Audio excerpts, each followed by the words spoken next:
सम्मानित नागरिकों नमस्कार। मैं प्रवीण मिश्रा आज आप पहुंचा हूं मेरठ और यहां पहुंचा हूं स्वच्छता प्रेरणा उद्यान चौधरी चरण सिंह यूनिवर्सिटी के कैंपस में।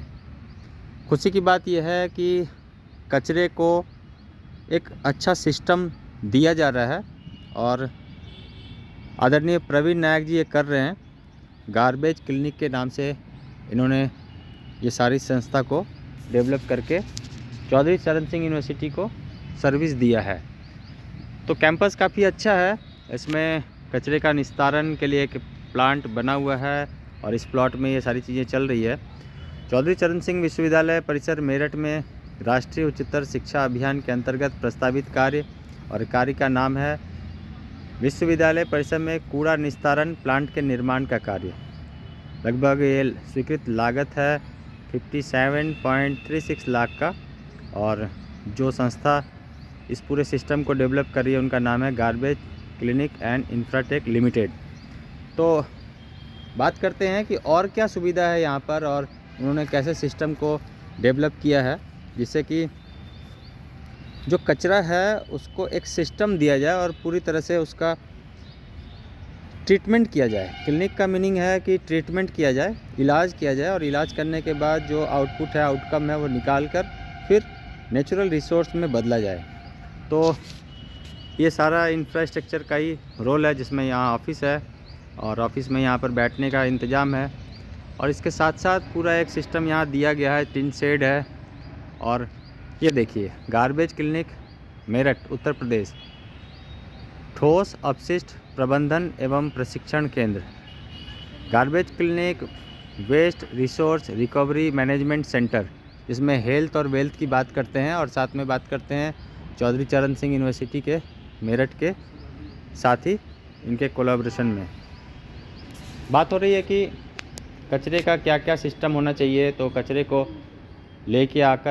ले आने के बाद पूरा यहाँ इंतज़ाम होता है, ट्रीटमेंट होता है, सेग्रीगेशन होता है। तो अब मैं दिखाता हूँ, एक बड़ा सा टेबल है।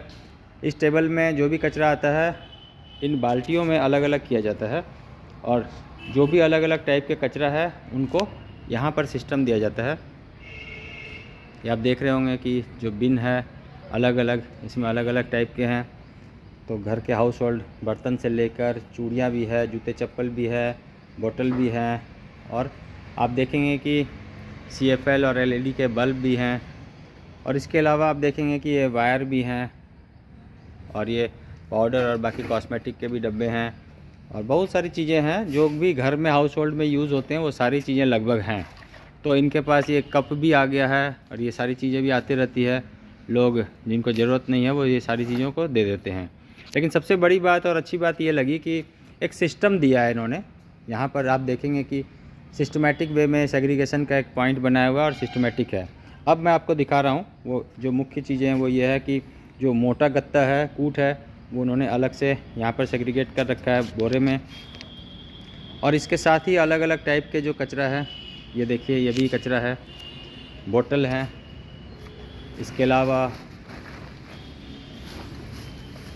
ये देखिए प्लास्टिक के बहुत सारे हाउस होल्ड हैं और प्लास्टिक में भी अलग अलग वैरायटी है। तो अब इसके बाद सेग्रीगेशन पॉइंट पर पहुंचेगा जहां पर वहां पर भी लोग अलग अलग बनाएंगे, जिसमें PP है, LD है, DM है, DH है, सब अलग अलग बनाते हैं। 3 कंटेनर है, फिर ये प्लास्टिक के भी हैं और बहुत सारी चीज़ें हैं। इवन कि यहाँ देखिए CFL ये वाला है दवाइयों के और ये वाला जो आप देख रहे हैं एल्युमिनियम फॉयल जो आप लोग यूज़ करते रहते हैं ज़्यादा मात्रा में रोटियों को फोल्ड करने के लिए या फिर गर्म करने के लिए। इसके अलावा ये देखिए यहाँ पर ये थर्मोकोल के भी बॉक्स हैं, बहुत सारी चीज़ें हैं। तो क्या कुछ नहीं है और वही दिखा रहे हैं, जूता चप्पल से लेकर क्या कुछ नहीं है। सेग्रीगेशन एक पार्ट है जहाँ पर ठोस कचरे का पहले अलग से सेग्रीगेशन हो जाता है और ये जो बड़ा सा पहाड़ आप देख रहे हैं तो ये भी ठोस कचरे का ही है। अब ये ट्रक से चला जाएगा, जहाँ पर ये पॉइंट है वहाँ तक जाकर फिर वो अलग अलग पार्ट में डिवाइड हो जाएगा। अब जहाँ पर मैं पहुँचता हूँ वो ये बात होती है कि अब जो कचरा है, जो घर से निकलने वाला कचरा है, ग्रीन कचरा है, उनको कैसे गोल्ड बनाया जाता है और उनको कैसे बदला जाता है। तो इस विषय में बातचीत होती रहेगी और इसी पर आप लोग आज देख रहे हैं। और ये केंद्र है गार्बेज क्लिनिक का मेरठ चौधरी चरण सिंह यूनिवर्सिटी के कैंपस में। तो अब देखिए जो ग्रीन कचरा है वो क्या होता है कि जैसे ही सिस्टम आया, जैसे ही सेग्रीगेट होके अलग अलग हो गया, तो सेग्रीगेशन के अलग होने के बाद ये देखेंगे कि आप आटे की थैली, प्लास्टिक की थैली, ये सारी चीज़ें भी यहाँ पर है और ये बड़े बड़े कट्टों में भरा हुआ है। तो ये इनमें जैसे ये अलग हो गया, तो अलग होने के बाद इस टेबल से ये पहुँच जाता है यहाँ पर। इस टेबल में पहुंचकर इस मशीन पे जाता है, यहाँ पर इसके पिसता है, छोटे छोटे साइज़ में होता है और छोटे में साइज़ में होने के बाद अब फिलअप होता है। यही है। फिलअप करने के लिए जो तकनीक है उस पर बात चल रही है।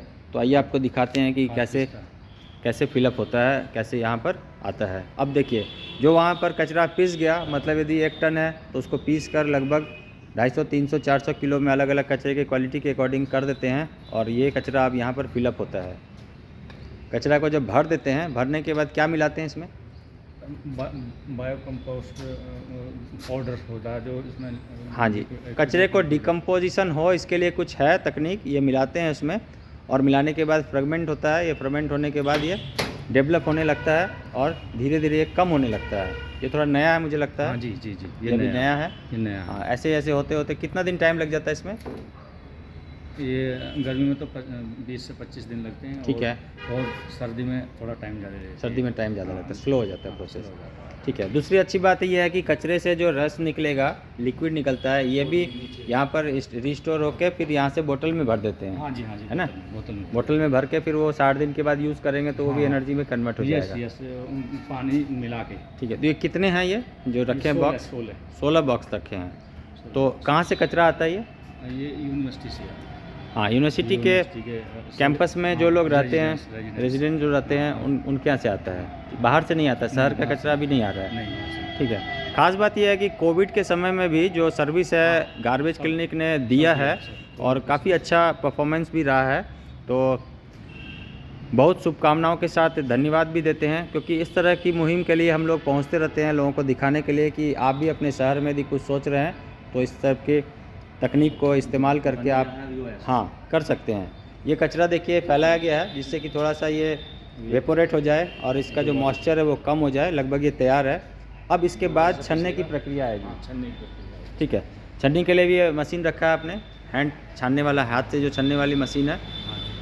ठीक है, अच्छी बात है। और ये देखिए पूरा स्ट्रक्चर बनाया हुआ है जिससे कि अलग अलग समय में धूप ताप उसमें भी बहुत ज़्यादा ये नहीं हो। और अब दिखाते हैं आपको जो तैयार खाद है। ये जो कचरा है अब यहाँ खाद में कन्वर्ट हो चुका है, ये एक मैन्योर बन चुका है। अब ये पौधों में डालेंगे तो बहुत ही अच्छा रिजल्ट आएगा। अब रिजल्ट की बात करते हैं तो ये ट्रायल के लिए यहाँ पहुँचे हैं। जैसे ही इसमें रिजल्ट अच्छा रहेगा तो इसके बारे में भी अलग से वीडियो बनाकर आप लोगों को बताऊँगा और क्या कुछ रहा किचन गार्डन के लिए वो भी आपको कोशिश करूँगा कि बताएँ। तो ठीक लगा, यहाँ पर अच्छा लगा, सारी चीज़ें सिस्टमेटिक है। देखकर एक आइडिया आप लोगों को लगेगा कि ये कचरा यदि शहर में कहीं जाए तो कितना घमासान होगा, कितना बड़ा टीला बन जाएगा। और यदि हम लोग एक प्रयास करें, आने वाले समय में एक विकल्प ढूंढें, तो विकल्प में ये होगा कि एक संकल्प भी है कि हम घर से निकलने वाले कचरे को कंट्रोल कर सकते हैं और तरकीब दे सकते हैं। दिन के 12 बज चुके हैं और यहाँ से शुरुआत ज़्यादा हो गए हैं, 12:05 हो गए हैं। ठीक है। तो 1-2 मिनट स्लो है घड़ी, फिर भी हम लोग स्लो को नहीं देख रहे हैं। हम लोग देख रहे हैं कि 12 के आसपास अब हम लोग पहुंच चुके हैं और ये मध्याह्न का समय है। तो यहाँ से अब शुरुआत होगी नई जर्नी, जिसमें से इस वाले कचरे का प्रयोग करके, उपयोग करके छत पर बागवानी में क्या रिजल्ट आता है, कितने पौधों में चेंजेस आते हैं, उस पर भी आप लोगों को नया वीडियो बनाकर बताऊँगा। और मैं प्रवीण मिश्रा पुनः उपस्थित होऊंगा नई जानकारी के साथ। तब तक बहुत ध्यान से रहिएगा आप सभी लोग। Thank you very much, take care, नमस्कार।